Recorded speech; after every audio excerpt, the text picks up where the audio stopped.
दुर्गा देवी अपने पूरे परिवार के साथ अर्जुन को दूल्हे के रूप में तैयार करके श्रुतो मामा के घर पहुंचती हैं। घर को दुल्हन की तरह सजाया गया है, लेकिन वहां एक अजीब सी खामोशी पसरी हुई है।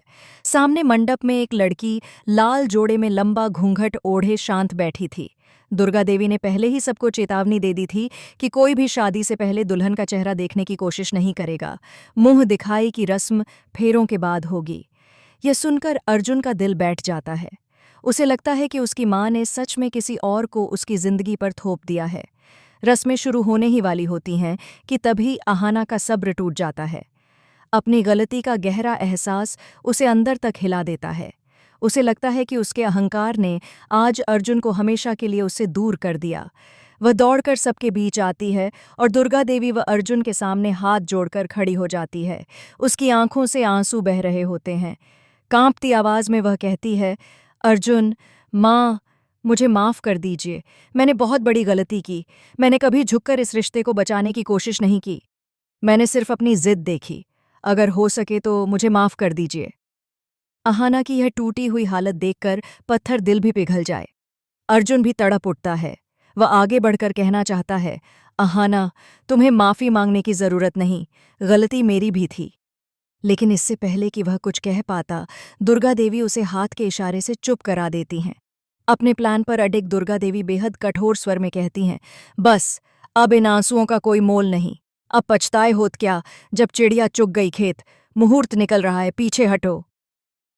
अहाना का दिल चकनाचूर हो जाता है। बाकी बहुएं भी दुर्गा देवी का यह रूप देखकर हैरान रह जाती हैं। लेकिन तभी दुर्गा देवी एक ऐसा कदम उठाती हैं जिसने वहां मौजूद हर शख्स के होश उड़ा दिए। वह अचानक अहाना का हाथ पकड़ती हैं और उसे खींचकर मंडप में ले आती हैं। सब हैरान रह जाते हैं। दुर्गा देवी अहाना को अर्जुन और घूंघट वाली दुल्हन के ठीक बगल में बिठा देती हैं। पोल्टू तुरंत चिल्लाता है, अरे भाभी, ये क्या अनर्थ है? इस मुंहफट को मंडप में क्यों बिठा रही हो? दुर्गा देवी दहाड़ती हैं, खामोश, यह मेरा फैसला है। अहाना इस शादी की गवाह बनेगी। मंडप का माहौल अब किसी सस्पेंस फिल्म जैसा हो चुका था। एक तरफ अर्जुन, बीच में घूंघट वाली दुल्हन और दूसरी तरफ रोती हुई अहाना। हवन कुंड की आग जल उठती है। पंडित जी मंत्र पढ़ना शुरू करते हैं। हर मंत्र के साथ अर्जुन और अहाना का दम घुट रहा था। तभी पंडित जी मंत्र पढ़ते हुए कहते हैं, वर अर्जुन और वधू अहाना विवाह संपन्न करने हेतु हाथ आगे बढ़ाएं। यह सुनकर पोल्टू उछल पड़ता है, अरे पंडित जी, दुल्हन का नाम अहाना नहीं है। क्या बोल रहे हो आप? लेकिन दुर्गा देवी उसे एक तीखी नज़र से देखते हैं और वह तुरंत चुप हो जाता है। आप मंत्र जारी रखिए, वह पंडित जी से कहती हैं। अर्जुन का दिल जोर से धड़क रहा था। उसे समझ ही नहीं आ रहा था कि उसकी माँ क्या खेल खेल रही हैं। और फिर आया वह पल जिसने सबकी सांसें रोक दीं। शादी की रस्में पूरी होती हैं। दुर्गा देवी कहती हैं, छोटू, अब अपनी नई दुल्हन का घूंघट उठाओ और देखो कि तुम्हारी माँ ने तुम्हारे लिए क्या चुना है। अर्जुन के हाथ कांप रहे थे। उसने धीरे धीरे घूंघट को छुआ। अहाना ने अपनी आंखें कसकर बंद कर लीं। वह यह नज़ारा नहीं देख सकती थी। जैसे ही अर्जुन ने एक झटके से घूंघट उठाया, पूरा घर सन्न रह गया। घूंघट के नीचे कोई लड़की नहीं, बल्कि एक सजी धजी मूर्ति थी, एक बेजान पुतला। अर्जुन और अहाना के पैरों तले जमीन खिसक गई। दोनों फटी आंखों से कभी मूर्ति को देखते, कभी दुर्गा देवी को। अर्जुन हकलाते हुए बोला, माँ, ये क्या है? तभी पीछे खड़े श्रुतो मामा और दुर्गा देवी जोर से हंस पड़ते हैं।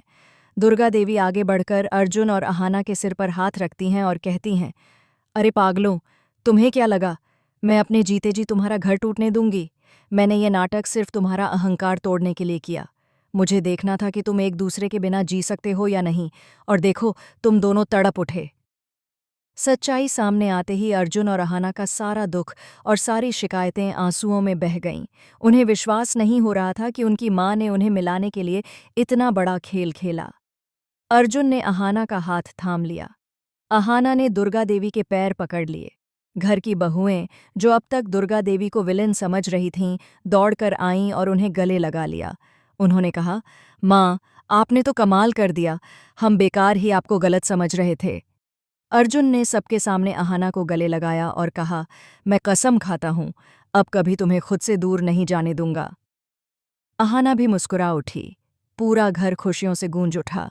ढोल बजने लगे, लेकिन घर के एक कोने में खड़े पोल्टू और पीसी मोनी के चेहरों पर एक साजा